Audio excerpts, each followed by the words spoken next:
Thank you very much. Thank you very much once again. I know that I only did a video yesterday where I thanked you for helping me reach 4,000 subscribers, but I want to thank you again for helping me reach over 7,600 subscribers at the time of doing this video. It could possibly get to 8,000 by the time I upload this video, but this will be a premiere, by the way. So the reason that I wanted to do this as a premiere is, aside from thanking everyone for the new support that I've been getting, I do want to also help answer any questions in the live chat that you may have. So if you're watching this right now at the premiere, do ask me any questions you may have in the live chat. I will answer them as soon as possible, because I will be available here watching this video as well while it's playing.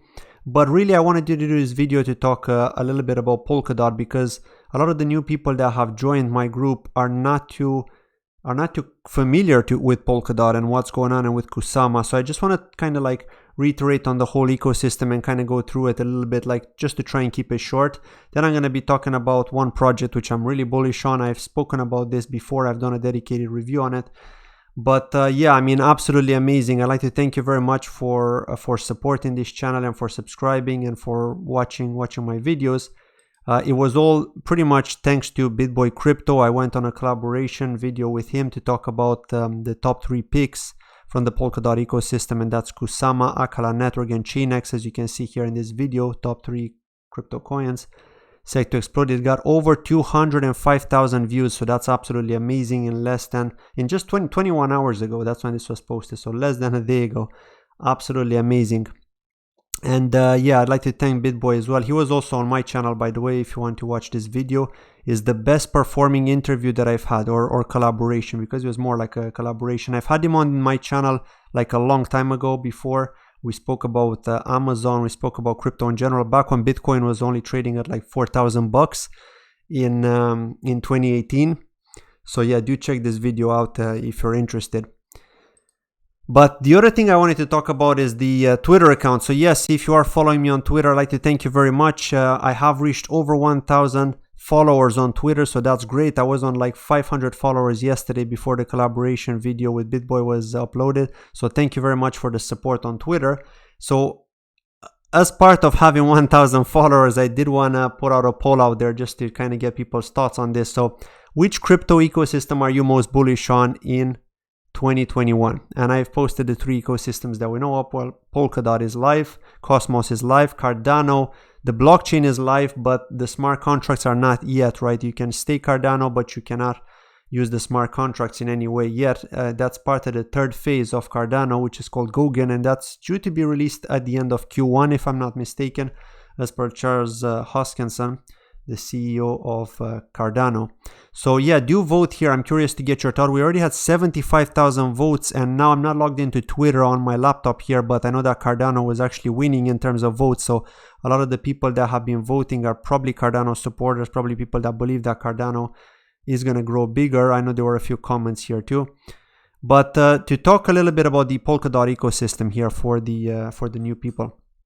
So how does this actually work? Well, Polkadot is an interoperability ecosystem, and we've got Polkadot, which has the dot coin, which is right on top. You could think of it like the king of Polkadot, because that is the relay chain or the main blockchain. You could think of it as the parent blockchain. And then we've got these little side chains known as parachains, and they're all connecting to Polkadot.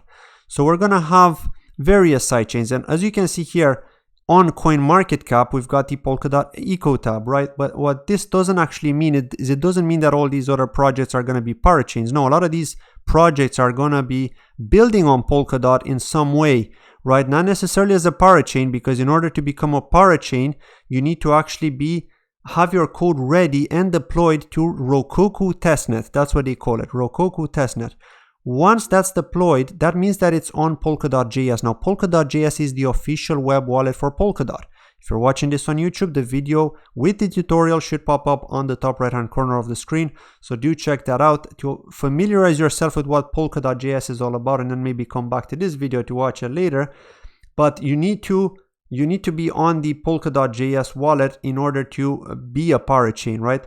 Now, not necessarily, because there are cases where they are building on the framework where Polkadot is built on, which is called Substrate, but they're independent. So they can communicate to Polkadot, but they're not they're not like a side chain to Polkadot, so they don't have to report any transactions back over to Polkadot on the relay chain because they're separate, they're their own blockchain or whatever, right? So they could also be integrated in Polkadot.js, but the idea here is that anything that integrates into Polkadot.js normally wants to be a parachain, and what's going to happen then is they're going to go to Rokoku testnet, which means they're ready for the parachain auctions and they're ready to be bonded. So once the parachain auctions, which are like a token sale, are going to start, people are going to start voting using the Polkadot.js wallet using their DOT coin. So on the Polkadot.js wallet, you'll log in, you'll have your DOT ready, like available, not staked, because if it's staked, you can't vote.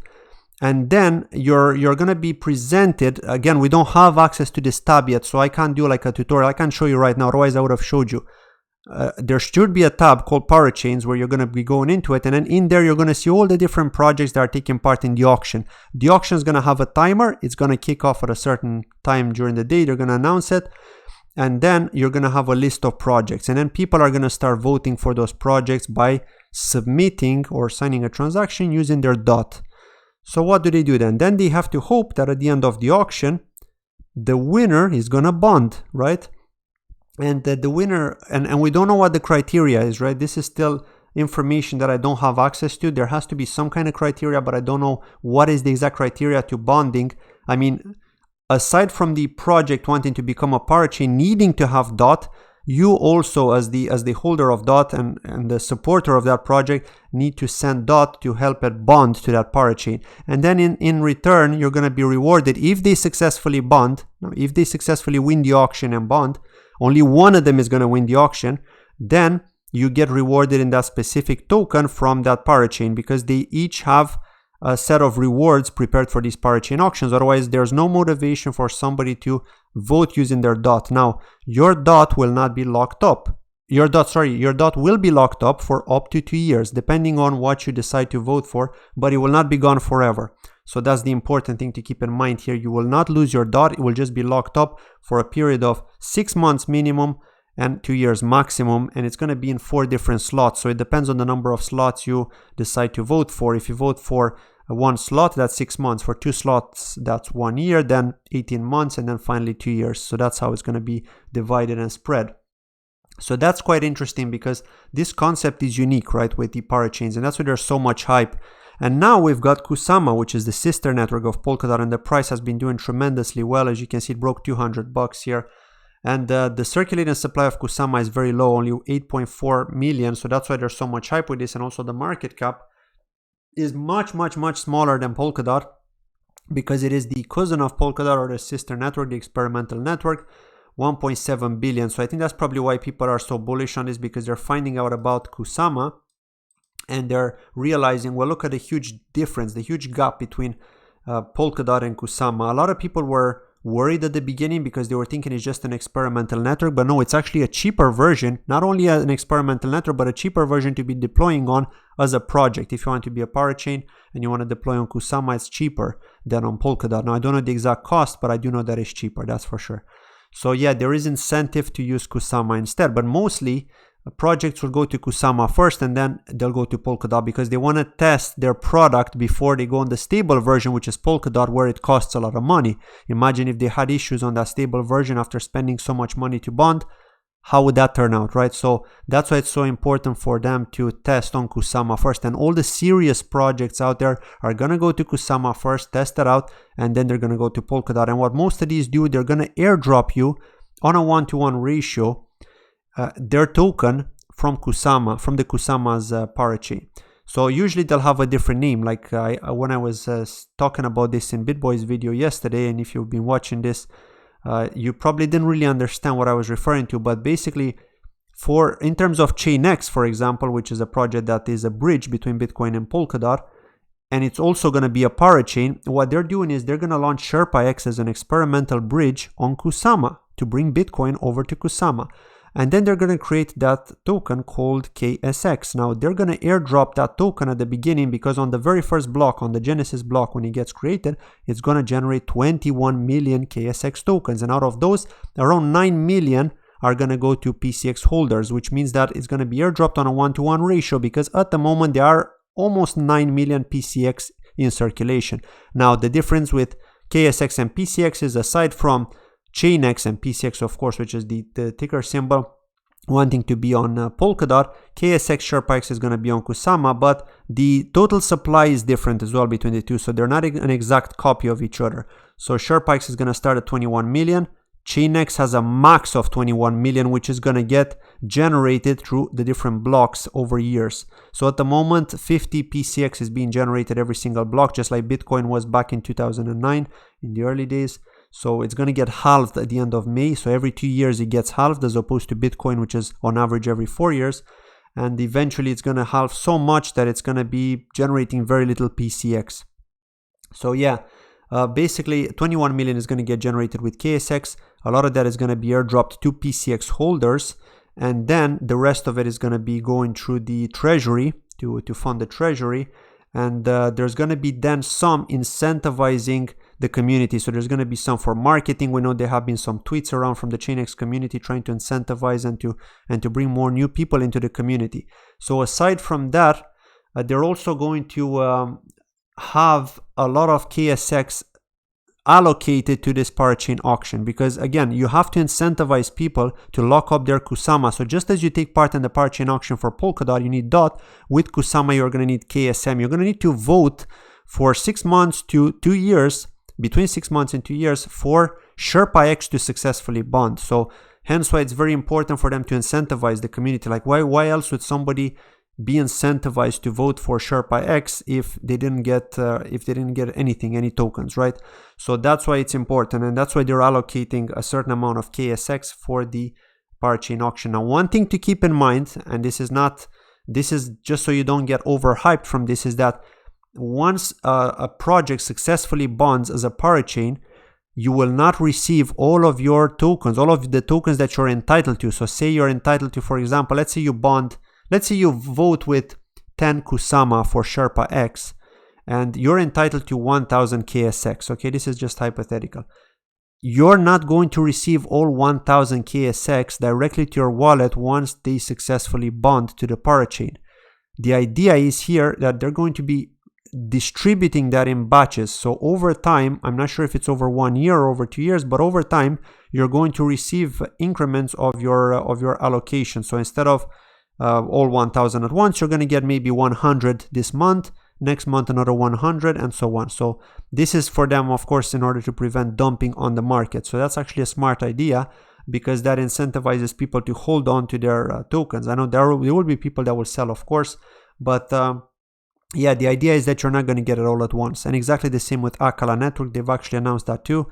They're going to hold Karura's parachain auction on Kusama first, which is due either this month, later this month, or next month, and then Akala on Polkadot. And again, all Akala Network private sale investors who got in at private sale are going to be airdropped Karura for free. So that's just something for you to keep in mind, that there is a risk there that we could see a dump in the market, because if they get airdropped Karura straight away on a 1-to-1 ratio, once that Polkadot, once Karura successfully bonds to Kusama, then you could potentially see a dump there in the market, at least at the beginning, from those private sale investors, because they're going to be making a lot of bucks, right, if there's a lot of hype with Karura.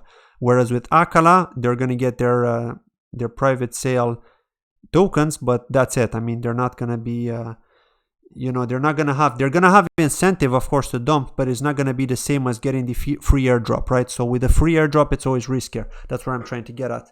So yeah.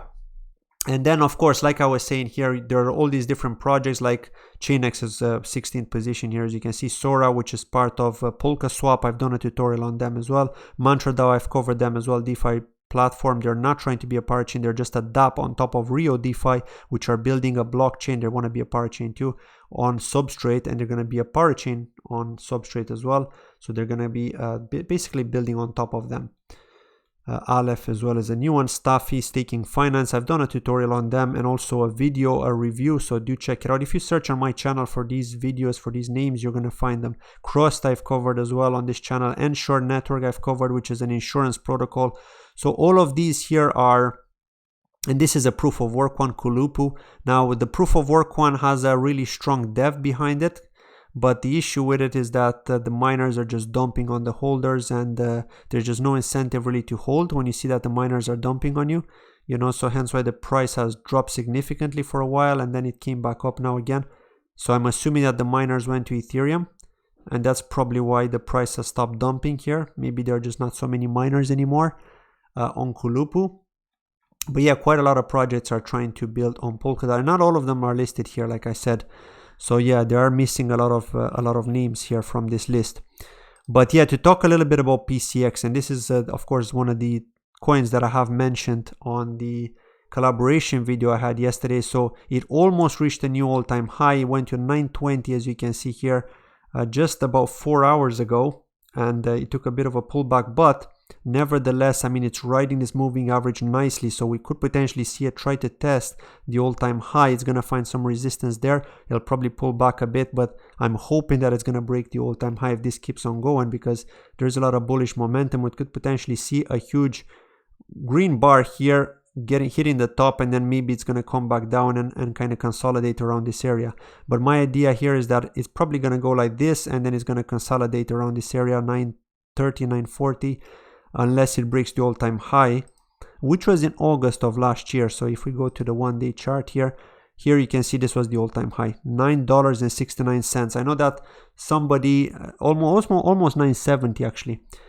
Somebody said in a comment that it was 19 bucks and it came all the way down. No, it was not 19 bucks. It was 969.8, as you can see here, and it went all the way down to 240. So that was a humongous pullback when the market dumped back in September and October. A lot of people have sold, and this isn't just applicable to PCX but to others as well. So as you can see here, it dumped, and then there was a consolidation area, and then we had the huge pop here in November as well, all the way up to 4 bucks, and then again. So I mean, there were no news here. There were no news. The community just knew that they're building, they want to be a parachain, but we didn't even know about this airdrop, and we didn't even know about the new white paper and the new wallet. So now we've got a new wallet, we've got the 2.0 white paper, which gives us a lot more information. And then when that happened on the 1st of January, that's when the price took off and the trend has changed. As you can see here, it changed direction, the downtrend was over, and finally we're moving back up now again. This video of course fueled it even more.